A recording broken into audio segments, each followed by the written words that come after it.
இன்றைக்கி வந்து பார்த்திங்க அப்படின்னா, இந்த வாட்டர் கேபேஜ் வந்து ப்ரொபகேட் பண்ண போகிறோம். ஊர்லேருந்து வாட்டர் கேபேஜ் வந்து நிறைய எடுத்துகிட்டு வந்திருந்தேன். அதை வந்து ஃபுல்லாக இப்போ அதை பாட்டையே வந்து மூடிடுச்சு. சரி வந்து ஒரு பெயிண்ட் அடித்தாங்க இல்லையா வீட்டில், அப்போ வந்து ஒரு பக்கெட் வந்து ரொம்ப நாளாக எம்ப்டியாக இருந்துச்சு. சரி அதில் இந்த இதை வந்து திருப்பி மாற்றி வைக்கலாம். நிறைய பேர் வேறு கேட்குறீங்க இதை. ஸோ அதனால் ஷேர் பண்ணி கொடுக்கலாம் அப்படிங்கிறதுக்காக எல்லாத்தையும் பிரித்து வச்சுட்ருந்தேன்.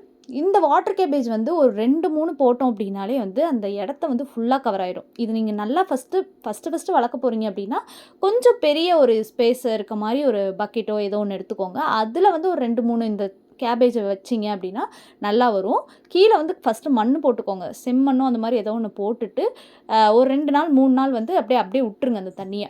அதுக்கப்புறம் வந்து இந்த மாதிரி ஒரு பக்கெட்டில் போட்டோம் அப்படின்னா கொஞ்சம் வந்து அது தண்ணியெல்லாம் செட்டில் ஆன தண்ணியில் போடுறப்ப இது கொஞ்சம் டக்குன்னு வந்து உங்களுக்கு ப்ரொபகேட் ஆகும்.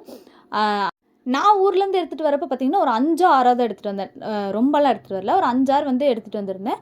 அதை இதில் போட்டு வச்சு இப்போ ஒரு 2, 3 வீக்ஸ் இருக்கும். அதுக்குள்ளே பார்த்தா இது ஃபுல்லாக அப்படியே அந்த இது ஃபுல்லாக மறைஞ்சிருச்சு. லில்லி வந்து எதாவது ஆகிடும்னு எனக்கு கொஞ்சம் பயம் வந்தனால, சரி இதில் கொஞ்சம் எடுத்து வைக்கலாம் அப்படின்னு சொல்லி எடுத்து வச்சுருந்தேன். அப்போயுமே இது வந்து ஃபுல்லான மாதிரியே தான் இருந்தது.